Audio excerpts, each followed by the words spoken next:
어렸을 적에 친구끼리 새끼손가락 걸고 약속했어요. 뭐 복사도 하고 도장도 찍고 막 그랬습니다. 그래도 우리에게 서로 확신이 없을 경우, 너 아버지 걸고 맹세할 수 있어? 너 어머니 걸고 맹세할 수 있어?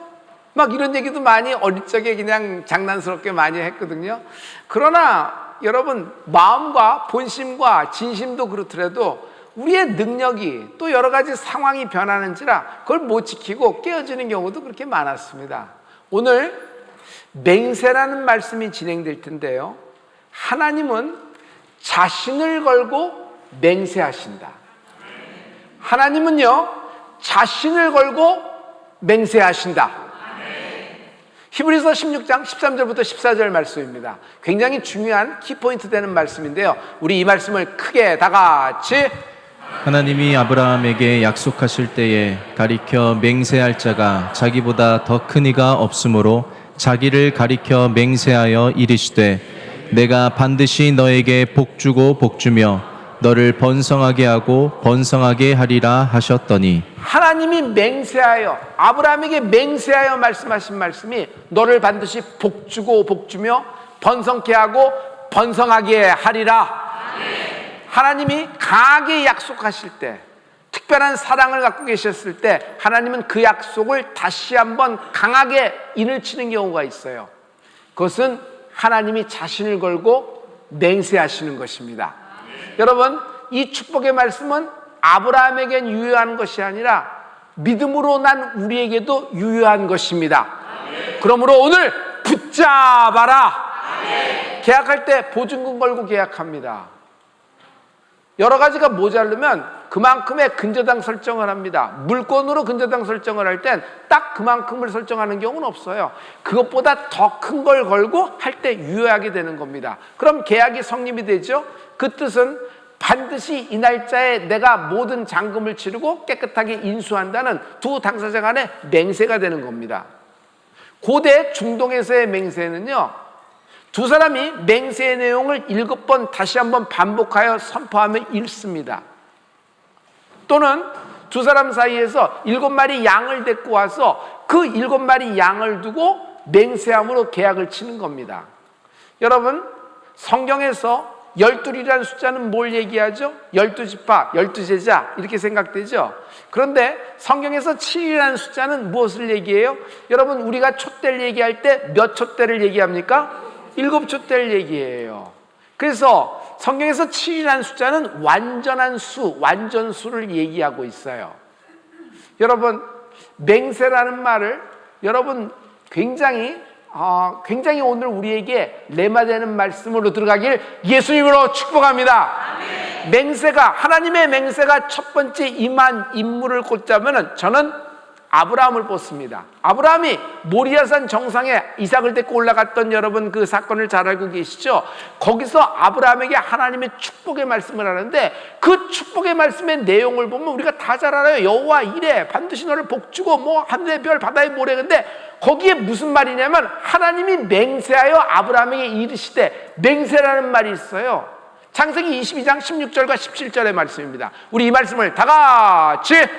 이르시되 여호와께서 이르시기를 내가 나를 가리켜 맹세하노니 내가 이같이 행하여 내 아들 내 독자도 아끼지 아니하였은즉 내가 내게 큰 복을 주고 내 씨가 크게 번성하여 하늘의 별과 같고 바닷가의 모래와 같게 하리니 내 씨가 그 대적의 성문을 차지하리라. 저 맹세를 히브리 말로 샤바라 그래요. 샤바가 무슨 뜻이냐면 7이라는 숫자예요. 7. 자, 하늘의 별과 바다의 모래 같은 모리아산 정상에서 받았을 때 생각을 해보세요. 얼마나 가슴이 뛰겠어요? 이게 맹세의 현장이 된 것이에요. 성경에 엘리자베스라는 이름이 있습니다. 엘이라는 말은 하나님이란 뜻이고, 여러분 뒤에 말은 뭐가 돼요? 베스라는 말은 뭐가 되냐면 맹세란 뜻이에요. 다시 말하면 하나님은 나의 맹세 되신다 라는 얘기로 세례 요한의 어머니가 이름이 엘리자베스가 되는 거예요. 또 여러분 밧세바라는 여인을 알죠? 밧이라는 말은 무슨 뜻이냐 하면 딸이란 뜻이고, 세바는 7이란 뜻이에요. 7번째 딸이다 라는 말도 되겠지만 또 한편에 맹세의 딸이라는 말이 돼요. 7이라는 건 완전을 얘기하니까 샤바라는 것은 여러분 하나님의 맹세, 이런 아주 완전함을 얘기해요.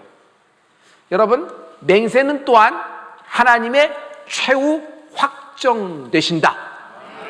여러분에게 주신 말씀이 최후 확정된 은혜가 있을지어다. 히브리서 6장 16절과 17절에 여러분 이 말씀이 계속 진행됩니다. 다 같이. 사람들은 자기보다 더 큰 자를 가리켜 맹세하나니 맹세는 그들이 다투는 모든 일의 최후 확정이니라.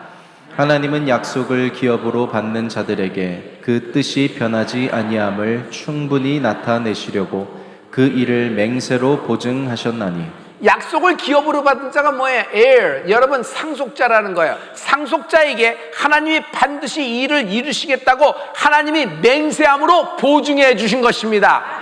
맹세는 하나님의 최후 확정되신다.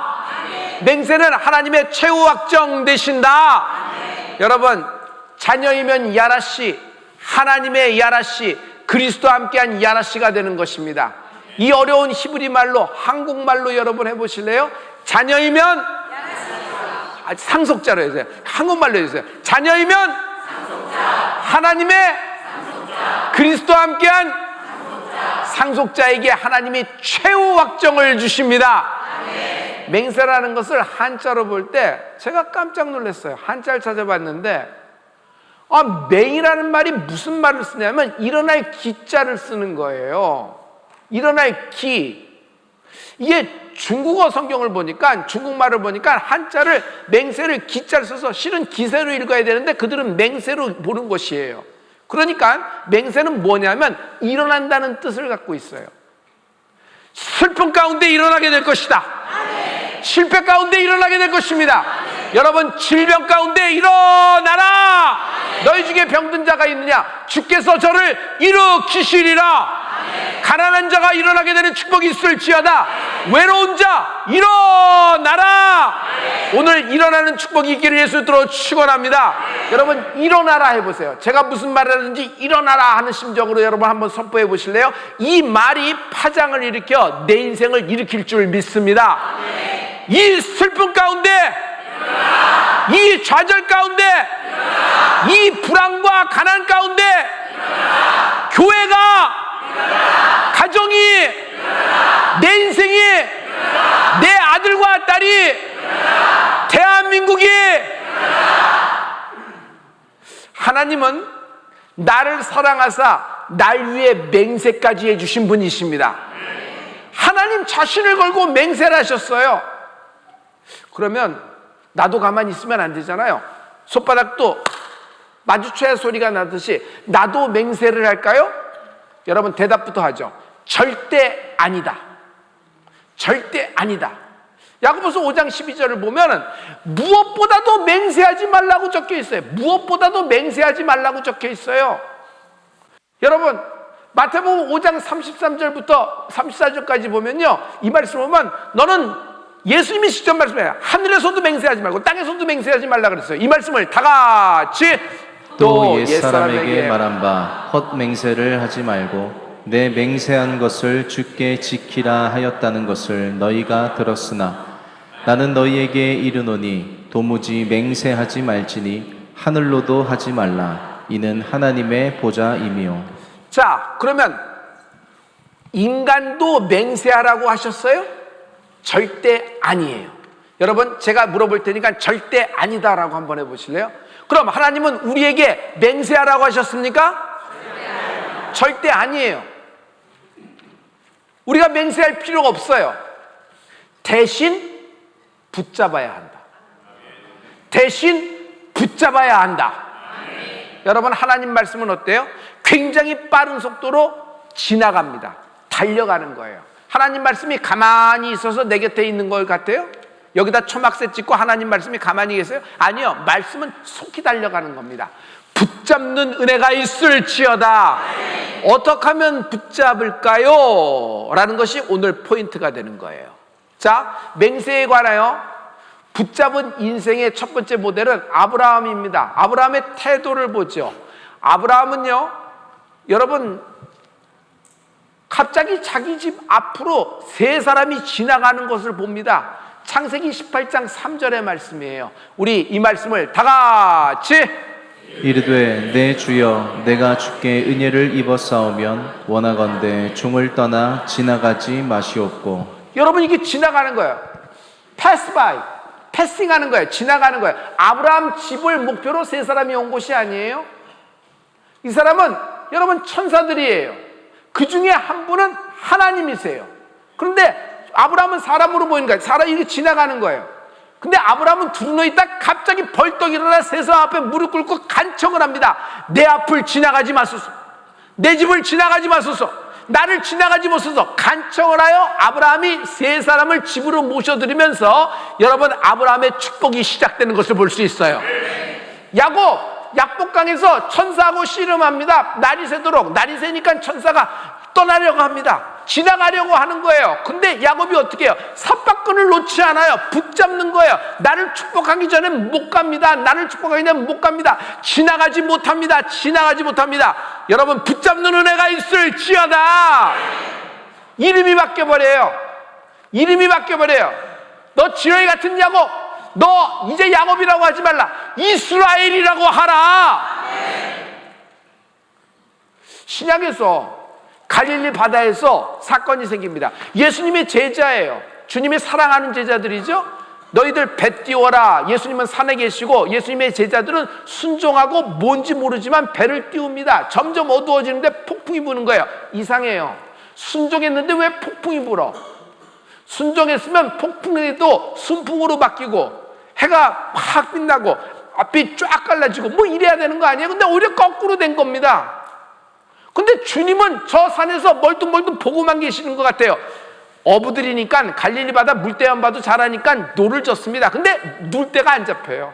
이번 풍랑은 당할 수가 없는 거예요. 괴로이 죽게 되었을 때 저기서부터 누가 저벅저벅 무리를 걸어오는데 무섭잖아요. 유령이다 생각하는데 여러분, 예수님이 지나오시는 것입니다. 예수님이 다가오는 거예요. 여기 성경에 굉장히 우리가 주목해야 되는데, 예수님이 그 배를 목표로 오시는 것 같은데 지나가려 하시는 거예요. 지나가려 하시는 거예요. 마가복음 6장 48절의 말씀을 다시 한번 확인합니다. 다 같이. 바람이 거스름으로 제자들이 힘겹게 노젓는 것을 보시고 밤 사경쯤에 바다 위로 걸어서 그들에게 오사 지나가려고 하시매. 지나가려 하시매. 패싱 바이 12제자. 지나가려 하시매. 지나가려 하시매. 밤사경이면 새벽 3시, 4시 뭐 이런 뜻이에요. 동트기 바로 직전이 가장 어둡다는 거 있죠? 여러분, 다 무서운 거예요. 모든 것이 끝나고 나는 끝났다 생각하던 칠흑 같은 밤에 예수님이 여러분 풍랑 바다를 밟고 나를 지나가신다. 베드로가 가만히 있어요? 베드로가 나갑니다. 주여, 유령이 아니라 당신이 주시거든, 나의 주시거든, 나를 오라 하소서. 오라. 그러니까 베드로가 거기서 안전한 배 밖으로 발을 던져서 무리를 걷는 사람이 되는 것입니다. 할렐루야. 베드로는요, 예수님을 붙잡으려 한 거예요. 오늘 붙잡는 은혜가 있을지어다. 오늘 여러분, 말씀이 빠른 속도로 지나가요. 눈 뜨고 이렇게 지나갔구나, 뭐가 지나갔나 멀뚱멀뚱하면 아무 소용 없어요. 영적인 세계는 굉장히 찰나의 순간인데, 이 순간 말씀을 붙잡는 혈류병 12년 여인의 혈류병에 믿음이 있기를 예수로 축원합니다. 소경 바디메오는 그 지역에서 유명한 사람이에요. 그는 구걸을 하면서 먹고 삽니다. 웅성 사람들이 막 지나가요. 왜 사람들이 이렇게 많이 지나가서 묻습니다. 도대체 무슨 일이 있느냐 했더니 자기가 그동안 들었던 나사렛 예수님이 지나간다는 소문을 듣는 거예요. 누가복음 18장 36절과 37절 말씀입니다. 우리 이 말씀을 다 같이. 우리가 지나감을 듣고 이 무슨 일이냐고 물은데 그들이 나사렛 예수께서 지나가신다 하니. 나사렛 예수께서 지나가신다. 주님이 지나가신다. 주님이 지금 바디메오한테 오는 거예요? 아니에요. 바디메오 앞을 지나가시는 거예요. 근데 바디메오가 갑자기 일어납니다. 눈도 보이지 않는데, 나사렛 예수여 나를 불쌍히 여기소서. 네가 나설 자리가 아니야. 너희도 낄 자리가 아니야. 찌그러져 있어. 조용해. 왜 산통을 다 깨는 거야? 여러 가지 굿잠과 핀잔과 꾸지람과 얼마나 민망하겠습니까? 그런데 바디메오는 때를 놓치지 않아요. 바디메오는 예수님을 붙잡는 말을 하는 거예요. 소리질러, 더 크게 소리질러, 예수님, 나사렛 예수여 나를 불쌍히 여기소서. 이 말을 제가 다른 말로 할 수 있어요. 나 날 때부터 평생 묶여서 지금은 구걸하며 먹고 사는 존재입니다. 내 인생은 이렇게 왔다 이렇게 가는 건 줄 알았습니다. 나는 평생이 묶였습니다. 육신적으로도 묶이고 남자로서도 묶이고 삶도 묶였습니다. 그러나 이 묶인 인생을 예수님 지나가지 마소서, 이런 고백이 있길 위해서 또 축원합니다. 할렐루야, 할렐루야. 여러분, 지나가지 마소서 한번 해보세요. 제가 어떤 말을 하든지 지나가지 마소서. 이 슬픔을, 이 상처를, 이 질병을 두고 나의 가난을, 나의 외로움을, 나의 억울함을 예수님이 당신을 만나 주실 줄 믿습니다. 예수님은 복음을 전파하러 오셨잖아요. 그러면 딴에는 생각하면 한 곳에 머물러서 제자 훈련하면은, 사도 바울처럼 에베소에서, 두라노 소원에서 제자 훈련하면, 여러분 그 마을 타운이 얼마나 기적과 이적으로 제자 훈련으로 말씀으로 성장을 하겠어요. 부흥하겠어요. 그리고 그걸 모델로 해서 차츰차츰 전파하면 작은 것 같은데 빠르게 기하급수적으로 될 것 같지 않아요? 그리고 언제 그걸 다 다니십니까? 사람들이 찾아오게 하면 되지. 그런데 예수님 보세요. 한 곳에 머무셨어요? 아니에요. 항상 바삐 지나가십니다. 항상 바삐 지나가십니다. 베들레헴 말구유에 오셨습니다. 거기 계셨어요? 성당하에서 가나의 혼인잔치 가십니다. 거기 계세요? 예수님, 지금 여기 포도주가 떨어졌습니다. 내 때가 아직 이르지 아니하였나이다. 왜 그러십니까? 내 때가 이르지 아니합니다. 지나가려고 하시는 거예요. 베다니는 얼마나 사역할 곳이 많아요. 괴로운 자들의 동네예요. 너무너무 슬픈 자들이 많아요. 손만 뻗으면 도울 사람이 천지입니다. 근데 베다니에서 예수님이 거기서 3년 묵으세요? 3개월 묵으세요? 도대체 예수님은 잠깐 왔다 가시는 거예요. 골고다, 여러분 골고다 올라갈 때 비아돌로로사 전체가 다 지나가는 길이에요. 무덤에서도 승천하실 때도 얼마나 장엄하고 얼마나 영광스러운 장소예요. 그 자리에서 같이 딱 보고 이렇게 하게 해서, 아니요, 지나가시는 거예요. 확 지나가서 보좌 우편에서 영광을 받으십니다. 그리고 성령을 보내주십니다. 마가다락방 120분도 얼마나 성령을 많이 받았어요. 그런데 그들이 성령을 받고 충만합니까? 그러면 마가다락방에서 계속 머무는 거예요? 아니요, 그냥 지나가는 거예요. 마가다락방에서 어떻게 해요? 예루살렘으로, 유다와 사마리아로 땅끝까지 복음의 폭발이 오는 성령의 역사가 임한 은혜가 있을지어다. 베들레헴 말구육관에선 동방박사 3사람이 붙잡은 거예요. 가나의 혼인잔치에서는 예수의 모친 마리아가 붙잡은 거예요. 베다니에서는 나사로와 마리아와 마르다 3남매가 붙잡은 것이고, 골고다에서는 아무도 붙잡지 않았어요. 그런데 우평강도가 주여 주의 나라에 임할 때 나를 기억하여 주시옵소서 붙잡는 은혜가 있을지어다. 빈 무덤에서는 무서움과 두려움과 로마 군인의 뭐 여러 가지 그 모든 보초가 서 있고 다 이렇잖아요. 그런데도 무덤에 인까지 쳤는데 그 무덤을 찾아가는 겁니다. 여인들이 예수님 부활의 첫 증인이 되는 것입니다. 놀라운 역사가 일어나는 은혜가 있을지어다. 여러분, 이것은요 그냥 의리로 그냥 불쌍히 여겨서 되는 것이 아니라 하나님의 때가 맞아들어요. 모든 건 때가 있어요. 정말 모든 건 때가 있어요. 오늘 영적인 때가 임하는데 여러분 붙잡는 은혜가 있을지어다. 마가다락방 120문도가 붙잡은 거예요. 승천을 본 사람은 600-700명 가득하잖아요. 근데 왜 120명이냐 말이에요. 120명만 붙잡은 거예요. 구약에서 유명하게 붙잡은 인물을 난 될 수 있습니다. 여러분 아실 거예요. 사망의 음침한 골짜기에서 붙잡은 한 인물이 있으니 다윗이 되는 것입니다. 에스겔 골짜기 메마른 뼈다구가 뒹구는 그곳에서 누가 붙잡았어요? 에스겔이 붙잡은 것이에요. 여러분 오늘 말씀을 붙잡는 은혜가 있을지어다. 할렐루야. 왜 못 붙잡을까? 왜 못 잡을까? 왜 못 잡을까? 왜 뻔히 보고 아는데도 들었는데도 멀뚱멀뚱 엉덩이만 깔고 그냥 지나가서 하다가 끝날까? 왜 관객만 될까? 왜 직접적으로 이 사건에 뛰어들지 못할까? 하나님의 말씀은 살았고 운동력이 있는데 그냥 다른 사람 은혜 받는 거 보고 나도 그냥 이러고 있으니까 왜 내가 이 하나님의 말씀에 실제적인 수혜자라는 사실을 모를까? 이 진리의 말씀이 오늘 나를 만나는 은혜가 있을지어다. 지금 예수님이 지나가세요. 지금 말씀이 지나가고 있어요. 여러분 이거 붙잡는 은혜가 있을지어다. 다른 것을 붙잡고 있기 때문이에요. 다른 것을 붙잡고 있기 때문이에요. 미련을 붙잡고 있어. 절대로 당신은 새로운 일을 착수할 수가 없어요. 새로운 일이 와도 잡을 수가 없어요. 미련 때문에. 과거는 과거입니다. 있었던 일이에요. 팩트예요. 그러나 어떻게 과거 속에 살아요?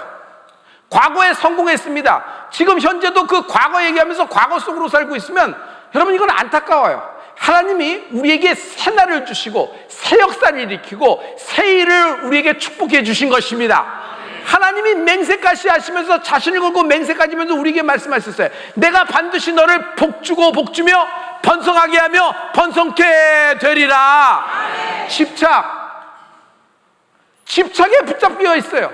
그러면요 새로운 것을 못 찾고 새로운 것을 못 받아요. 여러분 헌부대에서는 여러분 새수를 못 담아요.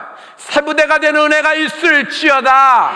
하나님이 우리를 보고 새 일을 행하시게 할 줄 믿습니다. 제가 여러분에게 명분 있는 기도를 하라고 얘기했습니다. 우리는 지금 100만 명 영혼구원이라는 하나님의 높은 담을 주의 말씀과 함께 뛰어넘게 될 줄 믿습니다. 이것을 하기 위하여 이번에 총동원한 여러분에게 하나님은 총동원하여 우리를 역사해 주실 줄 믿습니다. 오늘 이 말씀을 붙잡는 은혜가 있을지어다. 이사야서 45장 3절의 말씀입니다. 다 같이 이 말씀은 크게 한번 선포해 주세요. 여러분 눈으로 읽지 말고 입으로 한번 해 주실래요? 다 같이. 내게 흑암 중에 보아와 은밀한 곳에 숨은 재물을 주어 내 이름을 부르는 자가 나 여호와 이스라엘의 하나님인 줄을 내가 알게 하리라. 감사합니다. 이거는 고레스 대왕에게 하나님이 축복의 말씀을 주신 거예요. 저는 이 말씀이 하나님이 고레스 대왕에게 하나님의 이름을 걸고 주신 축복의 말씀으로 생각돼요. 지금 이사야서 45장의 이 말씀은 고레스가 태어나기 200년 또는 150년 전에 기록된 말씀이에요. 이 말씀은 뭐냐면 고레스라는 인물이 세상에 날 걸 아시고 하나님은 이미 그에게 축복하시기로 결정하시고 최후 확정을 치신 거예요. 할렐루야. 고레스는 바벨론에서 이스라엘 사면을 얘기하고 이스라엘 포로들을 고토에 돌아가 너희들의 무너진 성벽을 다시 성전을 다시 재건해도 좋다는 고레스 칙령을 발표한 인물입니다. 하나님의 역사에 동참하는 사람을 위해서 하나님은 명분을 가진 자에게 하나님은 총동원하여 역사하시는 것을 볼 수 있어요. 사랑하는 성도 여러분, 여러분이 받을 말씀이에요. 흑암 중에 감추인 은밀한 곳에 숨겨있는 재물과 보화를 너희에게 주리라. 잘 먹고 잘 살기 위해서 모자라는 뒷돈을 마감치기 위해서 쫄리는 뭐 어떤 것을 뭐 이렇게 돼서 교육을 더 하기 위해서 돈 더 아파트 평수를 내리고 뭐 하기 위해서 지금 이런 부분이 아니에요. 하나님이 이것을 허락하실 때는 명분이 있는 거예요. 여러분 우리는 100만 명 영혼구원이라는 명분을 갖고 있습니다. 우리가 하나님 앞에 가는 1분 전, 30초 전, 바로 그 순간 전까지도 주의 복음을 전파하는 우리가 되길 예수로 축원합니다. 할렐루야, 할렐루야. 옆에 있는 기업, 남에게 이름으로 되어 있는 것, 다른 사람의 것이 갑자기 내게로 돌아와서 내게 쌓인다, 이런 말씀이 아니에요. 흑암 중에 감추인 시크릿 플레이스, 어둠 속에 있는 것, 아무도 사람이 못 본 것, 옆에 있지만 아무도 감도 못 잡는 것, 이것이 뭐가 될까 해서 돌멩이로 여겼는데 그것이 다이아몬드인 것, 흑암 중에 감추인 것, 사람의 눈에 보이지 않는 것, 눈꺼풀이 벗겨지는 은혜가 있을지어다. 귀로가 들릴 수 있도록 뚫리는 은혜가 있을지어다. 여러분, 그런 흑암 중에 감추인, 은밀한 곳에 감추인 것을 하나님이 우리에게 공급하신다는 말씀이에요. 사랑하는 성도 여러분, 우리가 이 말씀을 받을 때 가장 중요한 것은 이 말씀을 붙잡는 것입니다. 하나님이 축복을 주신 것이에요. 이 말씀 붙잡고 기도할 때 여러분, 명분 있는 기도, 100만 명 영혼 구원이라는 높은 담을 뛰어넘는 은혜가 있을지어다. 오늘 나를 지나가지 마시옵소서. 오늘 내 인생을 지나가지 마시옵소서. 내 슬픔과 내 우울과 내 좌절을 지나가지 마시옵소서. 내 가문을 지나가지 마소서. 이런 고백이 여러분 입에서 나오길 예수도 축원합니다. 지나가지 마소서. 제가 어떤 얘기하든지 지나가지 마소서 이렇게 짧게 한번 선포해 주실래요? 입으로 선포해 보세요. 붙잡는 마음으로 한번 해보세요. 여러분, 어린이와 같은 심정이 돼야 돼요. 순수해져야 돼요. 그냥 그렇다면 그렇게 하는 어린이처럼 돼야 돼요. 여러분, 새로운 곳에 반짝이며 눈이 빛나며 여러분 손에서 잡는 여러분이 되길 예수님으로 축원합니다. 지나가지 마소서 이렇게 얘기하시면 돼요. 이 슬픔을, 이 상처를, 이 아픔을, 나의 질병을, 나의 인생을, 내 아들과 딸을, 내 가문을, 우리 교회를, 대한민국을, 이런 역사가 있을 줄 믿습니다.